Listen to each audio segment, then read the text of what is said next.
বিষয়টা পুলিশ প্রশাসন দেখছে, ফলে আমরা এ নিয়ে কোনো মন্তব্য করছি না। পুলিশ প্রশাসন যা যা করার করছে, যে বার্তা উনি পেয়েছেন সেটা নিশ্চিতভাবেই উদ্বেগজনক। এবার কোন বাংলার বিরোধী কোন শক্তি, বাংলার বিরোধী যারা সব আছে, তারা এইসব নানা ধরনের কাণ্ড কারখানা করে একটা আপত্তিকর কাজকর্ম করে। তো এখন তৃণমূলের পরিচিত নেতাকে টার্গেট করে এই ধরনের কাণ্ড কারখানা করেছে। পুলিশ প্রশাসন যা যা করার করছেন তারা দেখছে। কত লোক স্নান করছেন, তো স্নান কেউ করতেই পারেন, তো হঠাৎ দেখলাম আমাদের বিরোধী দলনেতা ওখানে গেছেন, আর এই মাথা স্পর্শ করেনি। এটা তো কুম্ভকে আরো বড় অপমান। পুরো মাথাটাই ডোবায়নি, এই ডোবা তো অর্ধেক ডোবা।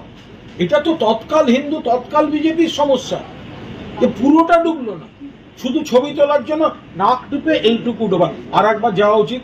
আমি দাবি করছি, যদি সত্যিকারের হিন্দু হয় তাহলে আর একবার গিয়ে পুরো ডুবতে হবে, এবং অন্য লোককে না দাঁড় করিয়ে নিজের হাতে নিজের নাক টিপে পুরো ডুবতে হবে। এই অর্ধেক ডুবলে এটা কুম্ভের অপমান। কুম্ভের অপমান হয়েছে অর্ধেক ডুবে, এটা হতে পারে না। মাথাটা পুরো দিয়ে ডুবতে হবে, পুরো দিয়ে ডুবতে হবে। অর্ধেকটা ডুবে পূর্ণ করা যায় না।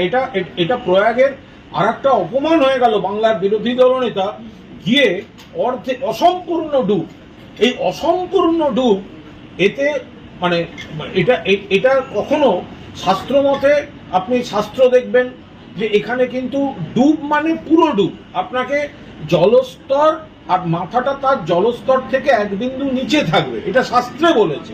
তো শাস্ত্র অনুযায়ী ডুব কিন্তু বিরোধী দলনেতা দেননি। তাই দাবি করছি, ছবি যখন ছেড়েছেন আর একবার গিয়ে পুরো ডুবটা দিতে হবে।